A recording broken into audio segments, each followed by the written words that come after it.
Hey, Earthlings! Welcome to the Animal Rights Show. Again. Everyone. Everyone, hello. We have a special guest panelist, as you can see. Do you want to do the intro, Wendy, or anybody besides me? Or me. So, Natalia, please introduce yourself if that's. No, that's fine. I can do it. My name is Natalia Doran. I run a wildlife rescue unit called Urban Squirrels that specializes in gray squirrels and rescue advice and advocacy. My day job is I'm a carer for my 2 children, adult children with autism, and I'm in all sorts of animal protection organizations. Basically, I'm also on the governing council of the National Animal Protection Organization, Animal Aid, and I do bits and pieces here, there, and everywhere.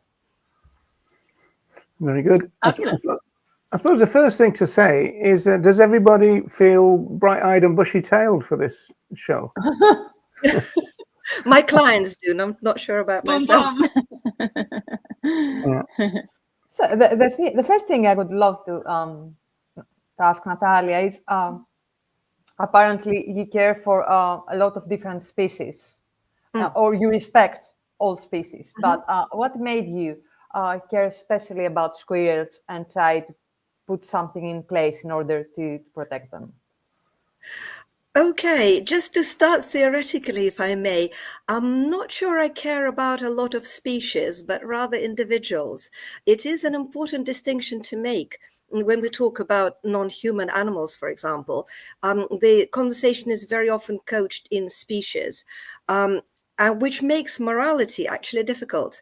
Because the reason non-human animals are accorded moral consideration is because of their sentience, because they feel things, because they feel pain, they feel pleasure, they feel joy, they have hopes, etc., etc.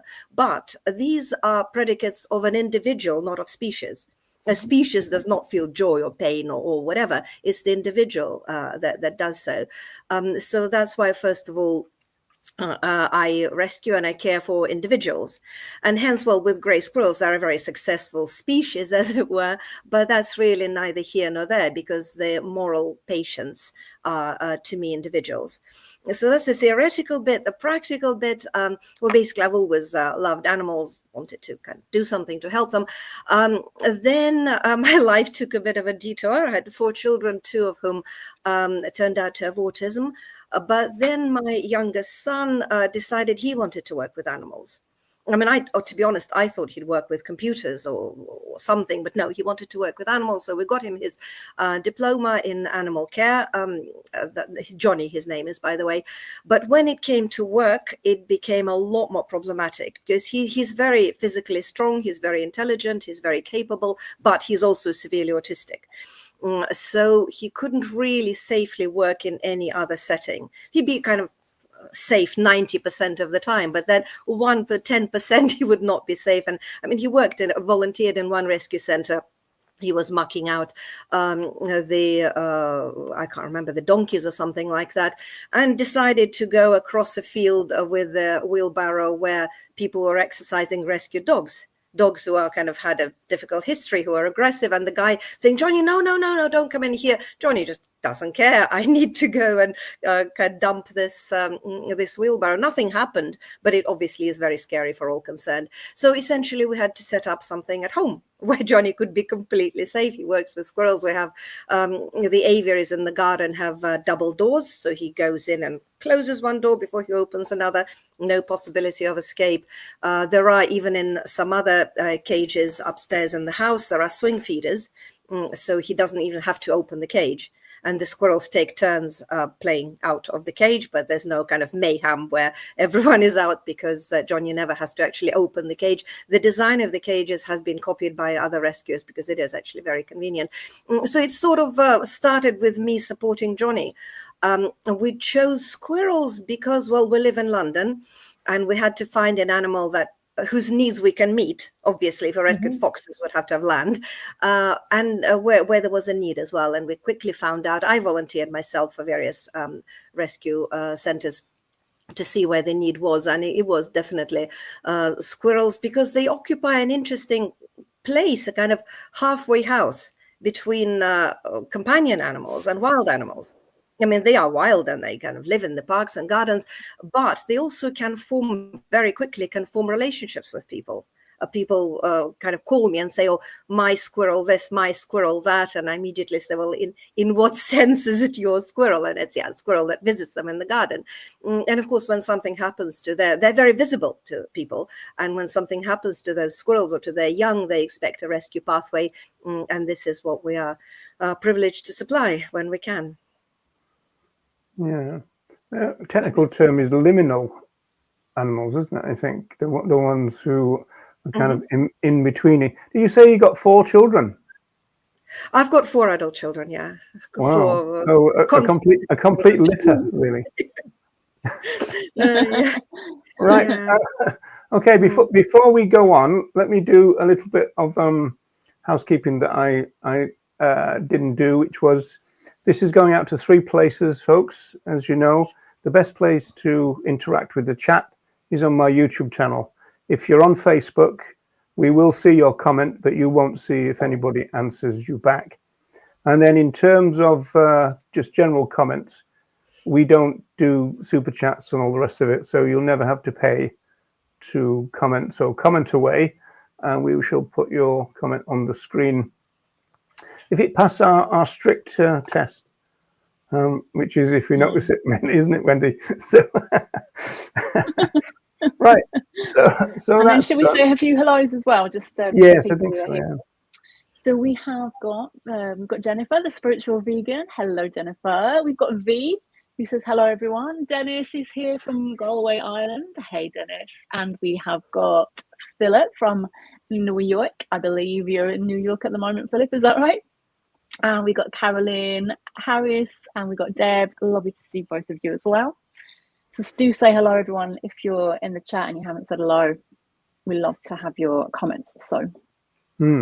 So we're gonna start with a news item, but this time a bit unusual, really. But we've actually got a news item which is relevant to squirrels. So this is gonna really kick us off. So let me get this up. So this is actually a Irish news item, and it kind of really talks about the plight of grey squirrels in particular, because one thing which has been true for years and years is that grey squirrels have been at war, as it were, or at least that's what we've suggested, with red squirrels. And so this is the Botanic Gardens in Dublin, which is a really nice place.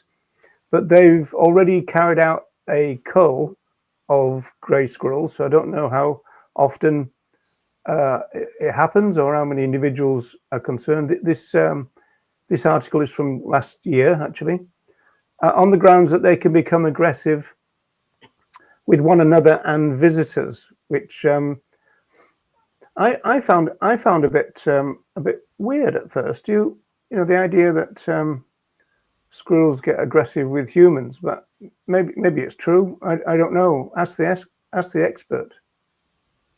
Natalia, well, in the absence of an expert, maybe I could comment.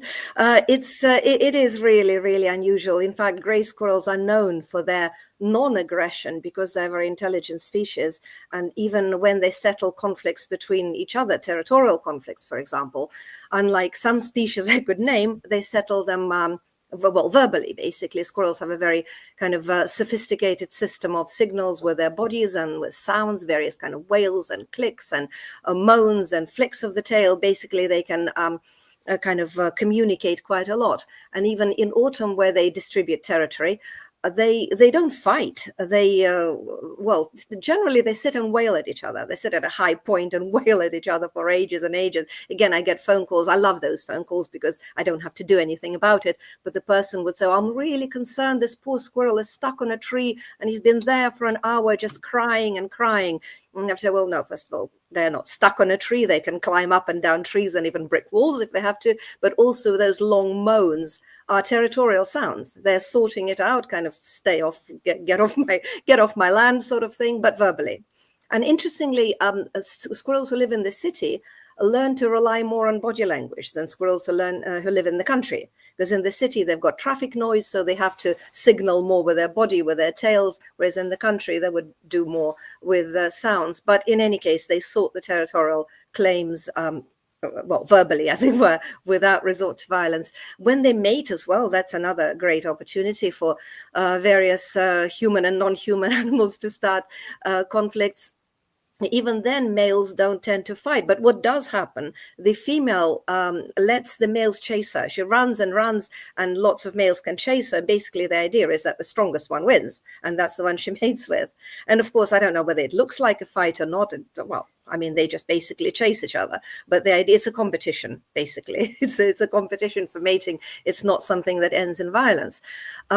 Maybe, well, obviously never say never, especially when young are concerned. If you try and reach into a squirrel's nest where there are babies, she might well bite you. But that's, as a mama, like with 4 children, I can tell you, when your children are concerned, you can act out of character. But that is really, really rare. So this kind of aggression, I'm not sure what it was. Possibly what I suspect it is that some squirrels in the park, in the Botanic Gardens, became very tame because they were fed all the time. Yeah. Expect to be fed. So when they see somebody coming looking as if they are going to feed them, they might climb up someone's leg. And that's, I suppose, a human can perceive that as aggression, because humans have a different kind of concept of personal space. Maybe if you feed them ineptly, as in you hand a nut but close your hand over a nut, maybe then the squirrel might scratch and use the teeth to open your fist, as it were. I think it's probably something like that, but mostly squirrels coming to in your face, as it were, because they expect to be fed. But really it's so, in terms of, well, the animal rights show, when it comes to conflicts between human and non-human animals, the assumption is always so much that the human interests have absolute priority. It's simply by means of being, by virtue of being human interests, they trump animal interests. Even when we talk about, well, the distinction is made in animal ethics between vital and replaceable interests. As in, well, in veganism, well, somebody says, oh, I really like bacon. Yeah, but you can like something else, but a pig has only one life. It's a pig's vital interests and your replaceable interests. And in this case as well, even if people feel a bit threatened when squirrels come running up to them, it's not a matter of, well, therefore squirrels have to die, because it's you kind of slightly inconvenienced. You're not going to be mauled by a squirrel, are you? And it's a squirrel's life. So that is, I suppose, that's the sad thing that comes into play. And as conflicts go as well, the wildlife and human conflict in this context is a bit trivial. I mean, I don't know, if you have a banana plantation and your livelihood depends on it, and a herd of elephants comes and tramples it down, then yes, there is a human and non-human animal wildlife conflict. But when a squirrel is a little bit in your face in the park, I think it is rather trivial. Certainly nothing to occasion the killing of lots of individuals. Yeah, I think it seems to be, thank you for all that information, by the way, I was drinking all that in. It seems to be the go-to, doesn't it? Just to, when someone's a little bit of an inconvenience to a human or humans, that it seems killing is the go-to. But, and actually Dennis has brought this up here in the comments, that there's a lot in Ireland, and it's the same here in the UK as well, that there's a lot of discrimination against grey squirrels, isn't there? Especially compared to the we see that it's said that red squirrels are natural and native, and that the grey squirrels are invasive. They were introduced here from kind of North America and that kind of thing. But I just wonder what's your perspective on this, and could you tell us that some of the myths that are around, and maybe like bust some of those myths for us? Yeah, I mean, if we may start, I know I keep kind of going back to the language, but it's strange, kind of very biased and very emotive language of invasive alien species. I know it is absolutely, as Dennis pointed out, is the normal way of referring to grey squirrels, but really, how strange is that? Because invasive is, well, what do we think? Or help, we're being invaded. There's a lot of emotional content to that, whereas all we mean is that they are widespread. And again, alien is like alien from outer space or something that doesn't belong here. Was what we mean really is widespread introduced species. But for some reason, this kind of emotive, biased language of invasive alien species has crept in. If we say alien, we already mean doesn't belong here, whereas that is something, well, why not? As far as native versus non-native, it is an interesting narrative because it is more or less a question of fashion. Because in the 19th century, well, 150 years ago, when gray squirrels were introduced to this country, the academic fashion was something called acclimatization. It was fashionable to collect plants and animals from all over the continents, from all over the British Empire in that case, and to try to establish them in different places, like Kew Gardens was established in that spirit. And of course, animals were introduced like that as well. But since then, the pendulum of academic fashion has swung in the opposite direction. And now all things native are good and all things introduced are bad, regardless of their actual ecological impact. And with the squirrels, gray versus red, it's an interesting story. Red squirrels, yes, they're now said, they're our native beloved animal as well, etc. Wasn't always the case. When they were widespread, they were also persecuted, accused of the same crimes as gray squirrels are now, of damaging the timber industry, of killing birds, etc. And they were hunted, almost to extinction. In fact, what finished off red squirrels in this country, and that has something we have to perhaps articulate. The British subspecies of the red squirrel, Sciurus vulgaris leucurus, is unfortunately extinct. They became extinct, or came near extinction, by the end of the 18th century, before gray squirrels were introduced. So that's why gray squirrels have a kind of alibi. Red squirrels disappeared because of habitat loss. Well, they were hunted, but also because of habitat loss, because of deforestation, particularly as a result of the Industrial Revolution. And then, gray squirrels were introduced. Also, red squirrels were introduced from Scandinavia. Not the same subspecies as the British ones, but, the same species, red squirrels. So they were introduced repeatedly. Basically, genetic studies done in the last 20 or 30 years show repeated introductions, but they've never done particularly well, simply because, the habitat is not right for them. In a way, the habitat chooses the animals. The thing is, red squirrels need a very specific habitat in order to survive. They need extensive forest coverage, ideally coniferous forest, or the equivalent in wildlife corridors.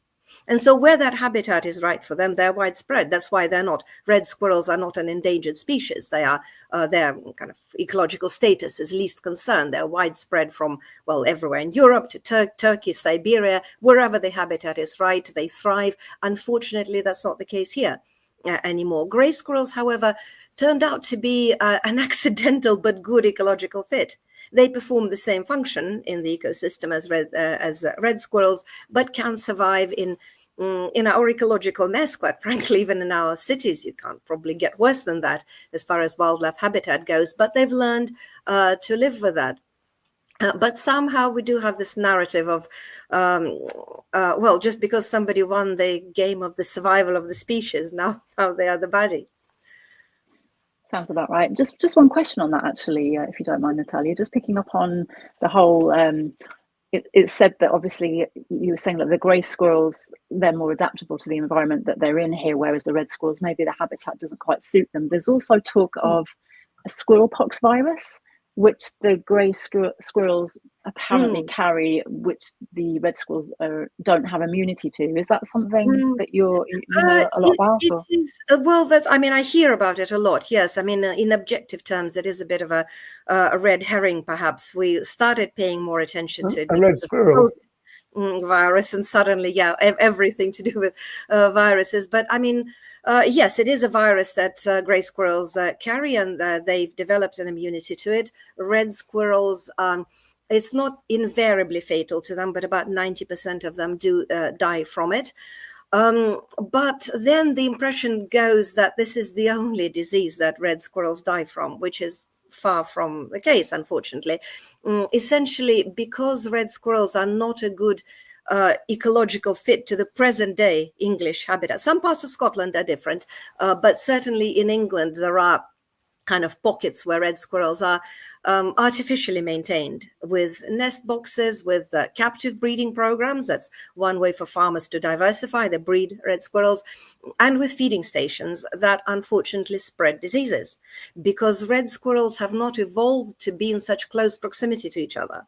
They need a much larger territory, but if they're forced to be close together, they can't socially distance. They have to be using the same feeder, and that spreads diseases, all sorts, and not just the pox.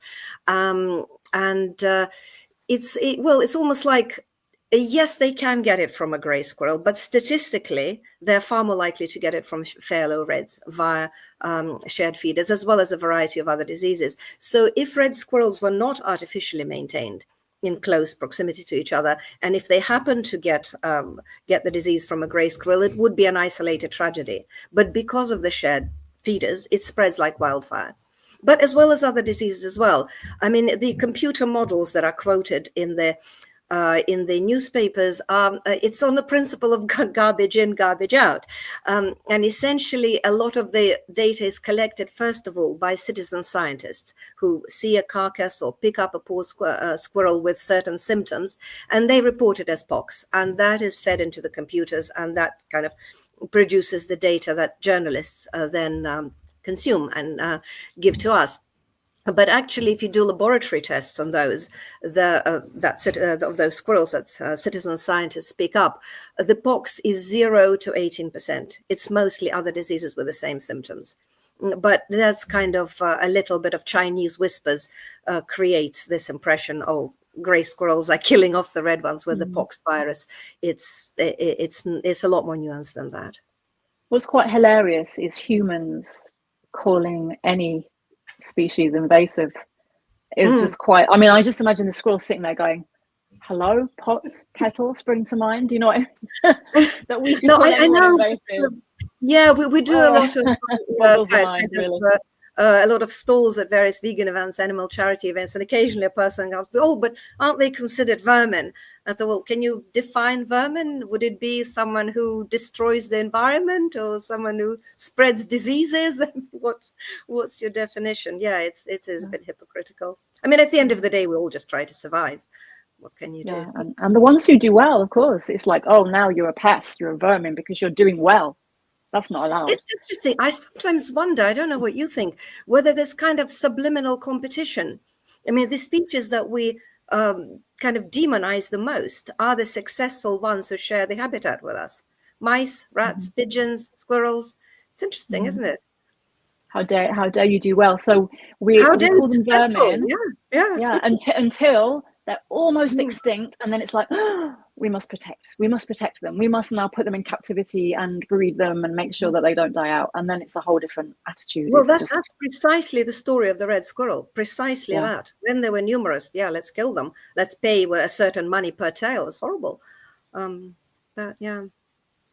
And we tend to forget that we created this hostile environment for the non-human animals that have to live in our cities. And instead of offering some kind of help and protection and solidarity, our answer to their presence or to their predicament is always to attack them. Yeah, exactly. And with gardening as well, it's a strange kind of almost ethical blindness when people, again, I get phone calls, people say, oh, well, the squirrels are destroying my garden and they are, I put out food for the birds and they eat it. Well, let's kind of take a step back. It's your garden, but that's a conventional thing in terms of nature. It's also someone else's habitat. It's the birds' food. I mean, what you're going to label it? This is for the birds and not for the squirrels. And birds only. Yeah, exactly. But then, any creature is going. There are resources that any creature is going to take advantage of. You even get species within that as well. People will want to feed the birds, but only certain birds. Like, no, I want to feed the blackbirds. I don't want to feed the pigeons. It's that kind of thing as well, isn't it? It's like, I want to feed certain birds. Yeah.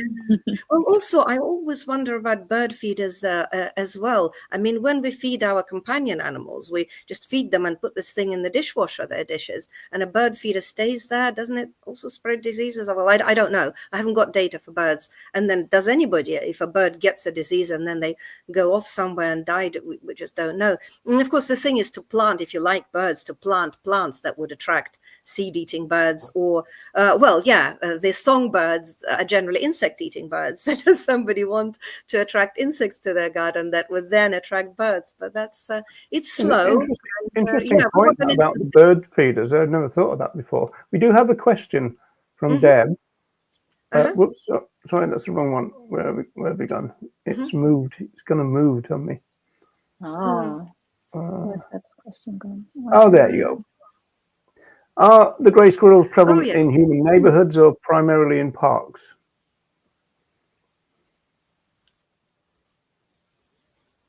It looks like they're spread out pretty much, but they also migrate quite a lot. They cover a lot of territory. So the same squirrel that's in your garden may also appear in the park. I'm sorry. So I think it looks like both. Yeah. Wherever there is a food source, they go. So Natalia, one thing that you and your organization, Urban Squirrels, are doing is trying to change people's attitudes about the grey squirrels, trying to promote a more positive attitude towards them. And one thing that you've done recently is to publish a book. Would you like to tell us a little bit more about that, please? Yes, well, that's so obviously, yes, we do a lot of campaigning of various types. Really, a lot of it is just myth busting, because people come to us saying, grey squirrels fight and kill red squirrels, or they kill birds, or they cause deforestation, all those things. So some of it is just straightforward myth busting. But there's also another way of approaching this, I think. And that is, well, in promoting veganism as well, there's a difference between ethos and ethics. Ethics is just our clear, rational choices, the good or the bad. The ethos is something almost subconscious, what we consider normal or good without even thinking about it. And that's why, for example, I approve of vegan advertising, because it kind of normalizes it and culturates veganism. People don't think, it's something weird. Oh, yeah, I've seen an advert somewhere. It's normal. So in order to address the ethos rather than the ethics of it, we've decided to publish a children's book about one of our squirrels in our care, called Spot. It's and the book is a kind of halfway house between a fairy tale and a real rescue story. We tried to keep it realistic in terms of the illustrations as well. The lady, Anna Schmidt, who illustrated it, literally looked at thousands of pictures. It's strange. She lives in Germany. So to begin with, she drew pictures of red squirrels. And then we kind of said, actually, and she said, but what's the difference? And I said, yeah, to any normal person, it's a squirrel, basically. I said, well, unfortunately, in the British context, it does. So yeah, she produced quite realistic illustrations. So Spot is rescued. There are various little conflicts that get resolved. Well, I can illustrate what you're saying, but I was going to hold the book. I forgot to bring it downstairs. Yeah, so there's a few beforehand, so we'll just run through those ones and then we'll get to the book ones, if that's okay. So that's fine. Yes, some cutie ones. So just narrate away as we go. So that's who is this? This is this season's baby called Sybil. She actually had quite a serious head injury. I don't know if this picture, you can see a little bit of a bump on her head. So it was touch and go, but she's okay. She's going to have some neurological issues, as in coordination issues. So she'll be staying with us for the rest of her natural life, but she's made a fantastic recovery. And a Spot as well, the real Spot, the inspiration for the book. He is another squirrel with neurological issues, so he's got some coordination issues, which is why, what we don't want to say is that squirrels make good pets. Squirrels are wild animals, belong in the trees. No. However, if an animal is disabled, I think that's kind of, to me, the criterion for captivity. If it's for the animal's sake, that's why I'm going to rescue cats and dogs. Is the bumps on the head, is that from falling out of the tree? Yeah. She fell badly. Yeah. But well, the vet managed to drain the fluid. We were afraid it was brain fluid. No, it was just basically a bit of blood and tissue fluid. So yeah, I mean, there's a bit of a brain injury. So Spot is like that, but he's now an adult. He's living at our Harrow. We've got two sites, one in southwest London, one in Harrow in the north of London. So yeah, he lives there. But the idea of the book was to kind of change the image of the squirrel. It's an animal that's capable of love, of companionship, of plays, etc. Not a problem, not a vermin, etc. And actually, well, grey squirrels they tend to be the only diurnal wild mammal that children see in the parks. Even foxes just mainly come out at night. So it would be good to, that's why I would encourage people to buy the book for yourself, for your children, but also for schools and children's libraries, just to give people the message of animal companionship and compassion. Yes, I got it. One thing I like about infant squirrels is that their feet are very big, so the squirrel almost grows into their feet. Yeah. It's quite interesting, that, isn't it? Yes. Oh, yeah. Do you find, because you're advocating for the squirrels, especially through children's eyes, is there a worry that by doing that there might be this whole thing of, mummy, I want one? That seems to happen. When we watch any kind of film, it happened with Babe. Suddenly micro pigs, which obviously is not even a thing, started to become very popular. You see it with lots of different fellow animals becoming popular with children, and then they want them, to own them and things. Do you think? Is there any risk of that? And how do you maybe overcome? We've got a disclaimer in the book. Okay. Well, I think they're always, yes, exactly. They will also, because the Spot in a children's story, an animal will be slightly anthropomorphic as well. So there's always that danger, yes. But there is a explicit disclaimer in the book that Spot is a rescued animal. If you find an animal in distress, please contact a rescue center, etc. So it's all kind of explained there. And I suppose that is something that parents need to realize when children interact with wild animals. It's you watch, you look with your eyes and not with your hands, that sort of thing. No, this is a really good question. But of course, if children grow up and want to be vets or want to volunteer in rescue centers, I've got a feeling we might have a little time delay with Natalia now. What's that? I think we might have a little time delay, Natalia, from when. Okay, no. Possibly. But there's a question from Deb saying, do you have yes, there's a question from Deb. Yes. That's what I was just, there's a question from Deb. Can you see it on screen? Yes, I can see it. Do you have any difficulty in finding veterinarians to help with the squirrels? No, we're very lucky. They're just local to us, half an hour walk through the park. There is a vet who is a wildlife specialist, and he is very much pro-wildlife. To begin with, he was even helping us for free. We're just paying for the meds. Now that it's kind of the volume of work is such that we unfortunately have to pay commercial fees, but he's very happy to treat. He's also very happy to advise other vets.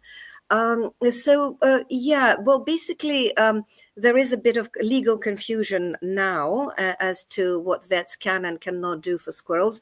Vets have duty of care towards wildlife. If you happen to find an injured or orphan squirrel, if you take them to a vet, vets have to take the squirrel from you. They shouldn't charge you for it. I mean, the danger is most of them can interpret this duty of care as euthanasia. So we don't want that to happen. But certainly if a vet says, I can't, I don't know what I'm doing, I can't treat squirrels, that's not on. Now, and a problem was created by some recent legislation, Invasive Alien Species Order 2019, that changed the rescue situation. It does not allow us to release squirrels anymore back into the environment. So we can have a license to keep them and to move them, but nobody can have a license to release them. So in that sense, vets are in a bit of a predicament, because in the past, if they could fix the squirrel, they could just then put them where they found when they found them, and that was fine. They cannot do so now, but they can certainly treat squirrels. They can even keep a squirrel up to 6 weeks without a license. Anybody can. any rescue center, even if they're not licensed for gray squirrels, they can still help them. What they can't do is keep them beyond 6 weeks. They need to apply for a license, and they can't release them. But other than that, vets are certainly allowed to help gray squirrels. I wish I could get this message out a bit more, because even rescue centers, I get phone calls from members of the public. Oh, Wildlife Aid or Folly Wildlife or Pumpkin told us they can't legally help squirrels. They said to call you. So my question also, they're asking you to call me and ask me to break the law. Is that the conversation? But of course, that's not true. Anybody is allowed legally to help squirrels. Certainly somebody who's qualified to do so, like a vet. What they can't legally do is release or keep beyond a month and a half, but they can help, and many do. I mean, quite a few of our squirrels do come from vets. They call me, especially, not to be ageist here, but especially the younger generation. They would call and say, well, I studied for 12 years to do what? Kill healthy animals. I don't want to do that. Vets are allowed to help squirrels, and most of them do. But of course, this invasive alien... Natalia, have you had some training, like to take care of the squirrels? Have you had training yourself of what to have? To be honest, I did my diploma in animal care at the same time as Johnny. I also had to get that. My son, my autistic son, I had to do that to to help him get the diploma. I had to get it first, like with everything. I do it first, and then I teach him. But also our vet is actually very good. He's taught us quite a few things, and also people who had been rescuing squirrels for longer are very happy to give advice, to kind of take you step by step as to what you're doing. There's a lot of information online. I mean, we live in an information-rich society, so usually you can find answers online. I haven't checked ChatGPT yet, whether it gives correct information about squirrel care or not. I wouldn't completely trust that source, but yeah. I'm just going back to, you said the legislation. Oh, sorry, Roger. No, I'm just saying we're up to the. I tried to work out the order, but if I get it wrong, we can juggle it around. So, do you want to go back to what you were saying about the book, Wendy? This is the book, and this is one of the people who bought it. It's available from our website, www.urbansquirrels.co.uk, it's all the proceeds go to help squirrel rescue. And these are some of the illustrations. It's the age range we say 4 to 6 years old, but actually adults have read it and really enjoyed it. There are some parts of it that would appeal kind of not just to children, but to adults as well, especially this relationship between, we'll talk about human mom and human dad, relationships between different species, across the species, the companionship, the friendship, etc.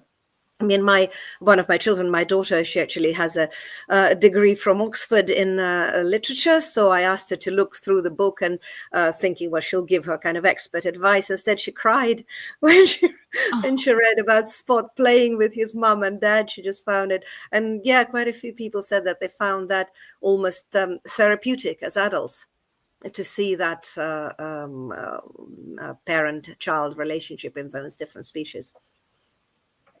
Yeah, that's so important, isn't it? I love that your daughter cried, and I think it comes back to the thing that as humans we're very drawn to stories. Like there's a saying that the best story wins. It's one of, it's a reason why some people can become very popular, even though they might not be very truthful. I'm thinking of one orange person, which we won't name. He who shall not be named, but we're really drawn to stories, and I think stories and getting involved in a character and their life and their relationships is such a good way for people to really connect to fellow animals in this way. And I just wonder, what has the reaction been, apart from your daughter crying? But have you had feedback and reaction from different people who've read the book?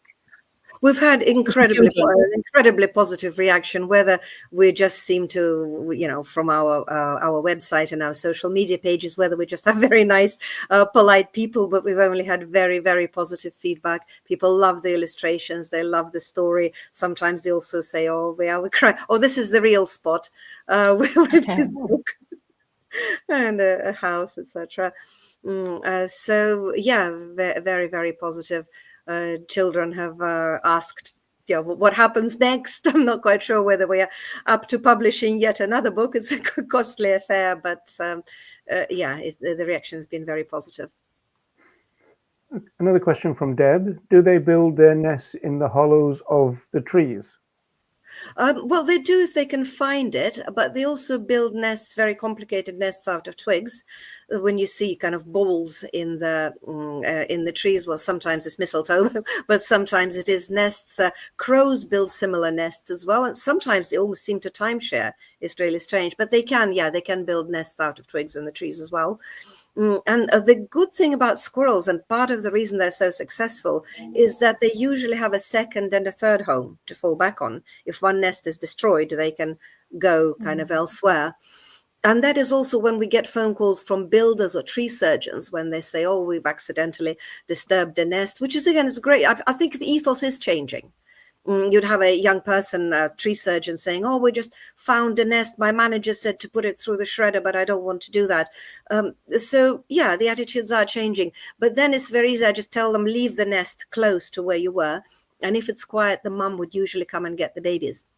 And in those situations with tree surgeons and builders, almost invariably mum comes and gets them. It's fantastic. We filmed some of that. She comes and gets them one by one. Kind of say, well, like, this home is destroyed. We're going elsewhere, children. So it's quite nice. Actually, Roger, you shared a video with us earlier of a mum. Have you got that video to show us or not? I don't actually, unless I okay. Not to worry. I have a question. Natalia, what are the most common concerns when people call you about squirrels? That's one. And the second one, do you actually, do you know about people harming squirrels, like actively harming, like poisoning or trying to kill in any other way? Well, most of the phone calls we get are about squirrels that need help, orphaned babies. They are, well, either, as I already mentioned, building work or tree surgeons. That is easily solvable. The mother comes and gets them. Sometimes a cat brings in a squirrel, a baby squirrel. Sometimes they just fall out of a nest. Sometimes, well, something happens to the mum. In that case, it's a rescue situation. We get phone calls about injured adults. That tends to be completely heartbreaking. Because squirrels they're a prey species, so they get away with the very last ounce of strength. So if a member of the public actually is able to pick them up with their hands and put them in a box, it's kind of, the chances are minimal that we can. I mean, we try, obviously, but it's, I can only think of one case, one kind of miracle recovery where the adult squirrel was completely flat. He's called Samson, should have been called Lazarus, really. He recovered, well, not completely. He still has trouble using his back legs, but he's mobile. He's here with us now. But generally, injured adults it is very sad. I still think it's better, even if they go to a vet and die on painkillers in an oxygen tank, rather than on the side of the road somewhere. That's sad. I get phone calls about, well, the sort of conflict, squirrels in the roof space. And no, squirrels do not belong in the roof space, but it's a matter of basically doing up any access points.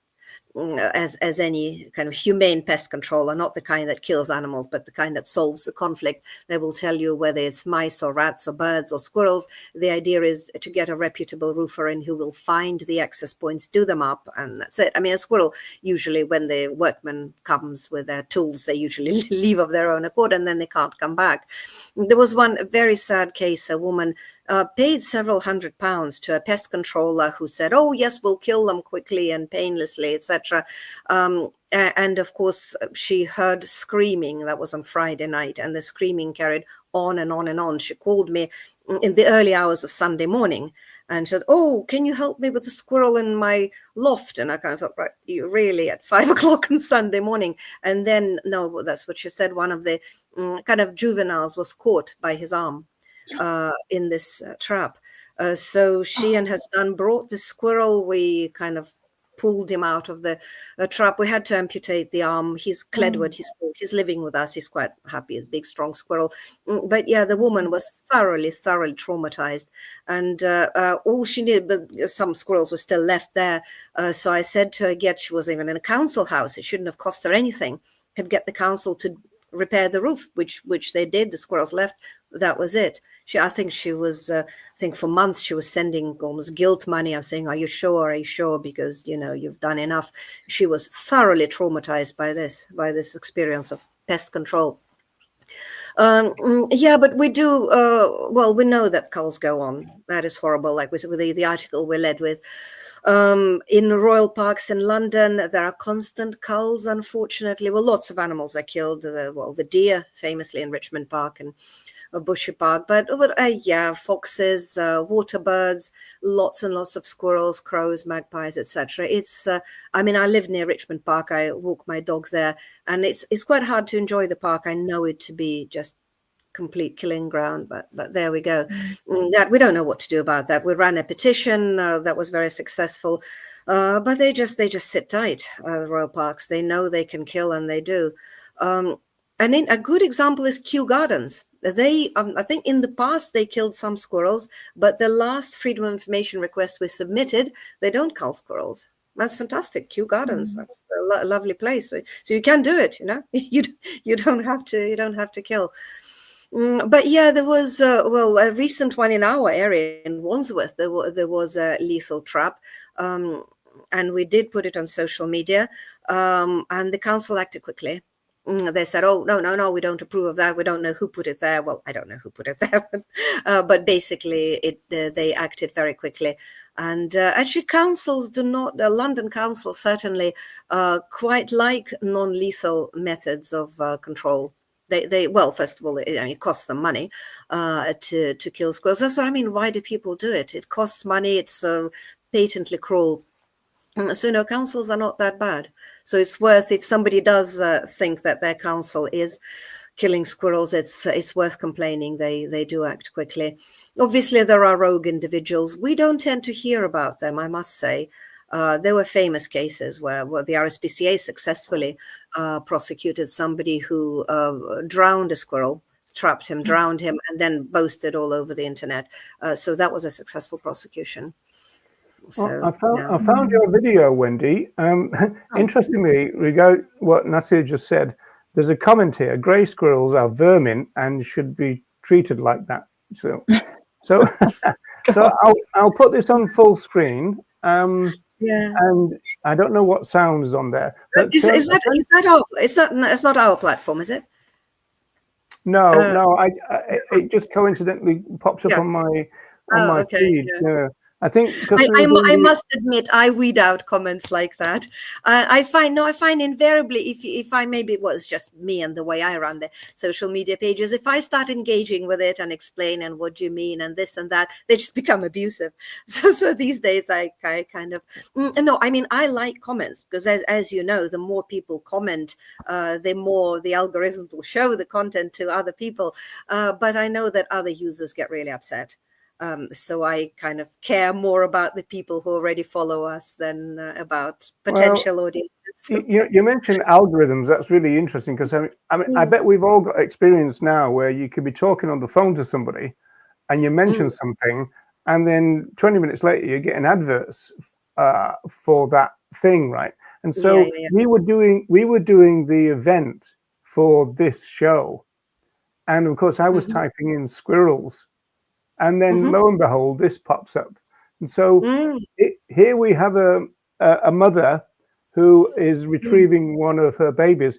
But I think the interesting thing about it's only 19 seconds long. The interesting thing about it is she seems to roll the infant into a ball in order to carry him. So that's quite interesting. Let's see if I can get it on full screen. Yeah, to get a good grip.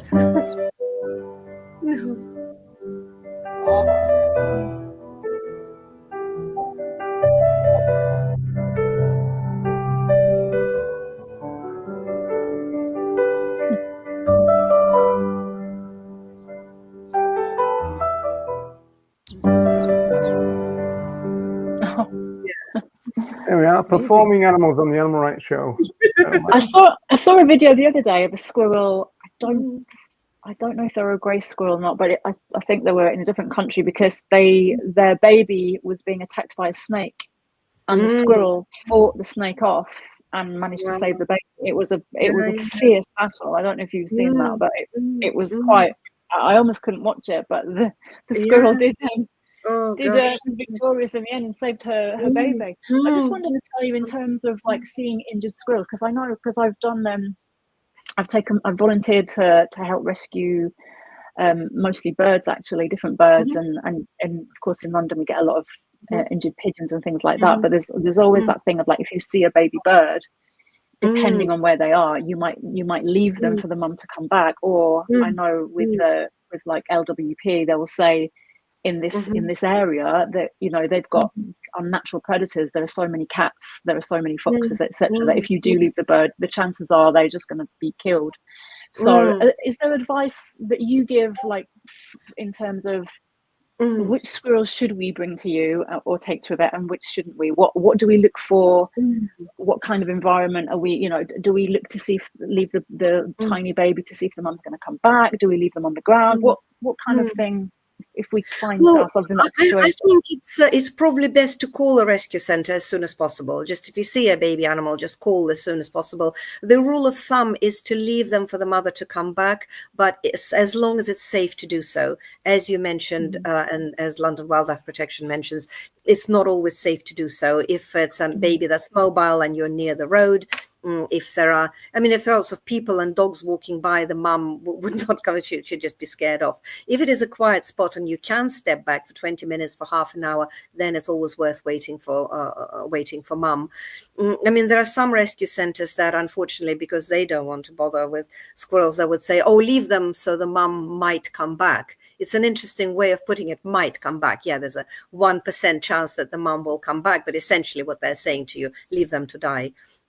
Well, the right thing to do for the animal is to step back and wait for 20 minutes, half an hour, to see whether mum would come back. If not, then it is a rescue situation. Another thing is, if a squirrel was brought in by a cat, then obviously, well, a mum would have scared off a cat. Most cats will be fought off by a determined mum squirrel. But also, if a cat is involved anywhere with birds or squirrels, then antibiotics are needed just routinely to cover the cat's mouth is full of bacteria. And if a squirrel's kind of slightly older, babies fall and bump their noses, again, even if mum comes back, mum doesn't have painkillers and antibiotics, the baby will not be able to feed. So it is also straight away a rescue situation. But yeah, I would call someone and take their advice. Unless you put them and leave them to die, then don't follow the advice. What's the right? Go ahead, Wendy. It's a really tiny, just a quick question. Sorry, Nola. Before the legislation, were you able to send the squirrels back out into the wild before that legislation changed? Yeah, exactly. You would rehabilitate them and then release them. Yes, that's the proper way to do wildlife rescue. Yeah. Sorry, Nella, go ahead. Yes, I just wanted to ask: are squirrels one of those species that are very dependent on their habitat, in the sense that if you rescue one individual, then you have to return them at the same area, because it happens with certain other species, or they are fine wherever you manage to free them again. Although we may never know. Sorry. No. There were studies done. No, the gray squirrels. I mean, red squirrels are very fragile in that sense. Gray squirrels are quite robust, and as long as the release, not that I'm suggesting that we're doing it now, but when we were, if the release is done properly, they do well. The right way around is soft release, so it doesn't even matter where they thrive in a variety of habitats. So as long as it's not near a main road or somewhere with lots of other squirrels who might chase it off. As long as there are some squirrels, but not too many. Basically, the soft release procedure is that you set up a cage on site, put the squirrels there for a few weeks. In case of winter, then overwinter is not helpful to release in winter, in the dead of winter. So the squirrels live in the cage on site for a few weeks. They learn the sounds, the smells. They meet the other squirrels. They come and nose around. So after a few weeks, a little trap door is opened, so squirrels can come and go. If they find somewhere, they sleep there. If they want to come back and sleep in the cage, they do. I mean, usually they don't. They like sleeping high up, but they would come back for the nuts. Again, we would encourage people whose land it is to continue feeding for at least a year. And it's lovely for people. They see their squirrels coming back again, so they know they're all right. But soft release is very important. Simply dumping and also waiting till they are a good age, at least 4 months. They look like adults at the age of 2 months, but it's like teenagers. They look like adults. They think they're adults, but they can't survive in the wild by themselves. So yeah, if they're about 4 or 5 months old, and if it's soft release, then they do well. Dumping them somewhere, even in a very good habitat, is not a good idea. They would not survive. That's where the research was done, and 90% of squirrels perished, even though they were put in a good habitat with plenty of food. But it needs to be. I mean, that particular study, there's a slight question mark over the methodology, because the squirrels were wearing some kind of transmitter device. And that could have made them a little bit distracted, a little bit badly balanced. So sometimes when that research is done, it's important that we don't put a finger on the scales in the way the experiment is set up. But yeah, I certainly wouldn't ever just dump a rehabilitated squirrel somewhere, even in a very good habitat. So Natalia, now that you can't release anymore, has this really affected the rescue of the squirrels? And where are they all staying with you now? And are less people taking them? Massively affected the rescue. I mean, I can't even begin to tell you how awful it is. I mean, several rescue centers decided not even bother with a license to keep, even though they could kind of keep at least like 10, 20 or whatever. Others are completely overwhelmed. I mean, vets are completely traumatized. Vets have, I think, have the highest suicide rate of all professions. They're under a lot of stress. And here there's an additional completely unnecessary stress. They're handed in a completely healthy animal, a young animal. They ring and nobody can help. So what can they do? It's just really awful. The rescue center staff are traumatized. I mean, I find it just completely, I don't care about the sleepless nights. I don't care about the work or the money. But there comes a point at which we just have to say, sorry, we're full. We can't take any more. And that is just awful. I mean, I know there's also... dreadful. There's a kind of thriving underground rescue network to be found on social media. So there is some hope, but who knows what the standard is like? Who knows whatever. Basically, it's completely decimated while the it's always the same, isn't it? The sanctuary dilemma. So maybe we can end with Deb's feminist-inspired question. Because I'm assuming the answer is going to be no, they're down the pub with a flat cap and a fag, probably. So I think so. I have a feeling that's the case. Yes. Come on, Dad Squirrels, don't let us down. I have one last question. If people want to help your organization, how they can donate? Do you accept volunteers that can, donate their time? Do you get money donations? How yes, well, thank you very much. I mean, yes, basically, we'll go to our website, urbansquirrels.co.uk. There are links to our social media pages there where we have daily updates and various calls to action, whether it's petitions or donations. At the moment, the book is a big deal. Please do consider buying the book for yourself or for a children's library at a local school, a vet's waiting room, even a GP waiting room, something like that. That would be a big help. We are kind of gathering for a major kind of political push because that legislation needs to be amended. We tried a judicial review, trying to kind of make sure that rescues are exempt from the invasive alien species order. Of course, I mean, it's great to have an invasive alien species order in the sense of let's not breed animals in captivity and sell them as pets. Let's not bring animals from other countries for goodness knows for what. But the animals are already there that are taken in for welfare reasons. There should be an exemption for that. We did a parliamentary petition. It was successful. I mean, the government responded or not responded, as in we're not doing anything. We tried a judicial review. Again, it was not successful, although the judge was very pro us. She kept praising the work, but she said, no way current legislation can be interpreted in such a way as to allow release. So what we need to do now is to splice in an exemption into some other legislation, anything to do with animals, to do with the environment. If as it goes through Parliament, we need to splice in an exception clause there. So we need political consultants, we need money. It's horrible to think that people who make themselves heard and make political changes are the ones with money. But yeah, we'll basically follow us on social media and we'll keep you posted. Oh, Natalia, thank you so much. That was so informative and so interesting. And thank you for all the good work you do for these individuals. Thank you. Like, Natalia's literally feeding baby squirrels every 4 hours, everyone. So yeah, she's dedication. Very tough, very tough. Did you have to arrange the feeds to fit in with the show? Oh gosh, yes, that's 8 o'clock is the next one. All right, okay. Well, thank you very much for that, and thanks for everybody that tuned in. And just to check, I put in the chat the address you gave out. Yes, absolutely. I saw it. Thank you very much for everyone who. I think I spelt it wrong. So it's Urban Squirrels. Urban, right? yes. Yeah, Urban Squirrels, not unbanned squirrels. Oh, that might work. Yeah, that's good too. Yeah. Oh yes, that'd be brilliant. Yeah, unban the squirrels, folks. Right. Unban the squirrels. Deban, yeah, kind of liberate them. Right, okay then, folks. Thanks very much for sticking with us. We shall be back. In fact, we've got the next one lined up, haven't we, Wendy? Nella? Not quite the next. Not quite. One. Okay. No, but we have got a guest lined up who's going to be a great guest. Actually, right. We're all excited about this one anyway, aren't we? It's a secret, so we're not. It's a secret.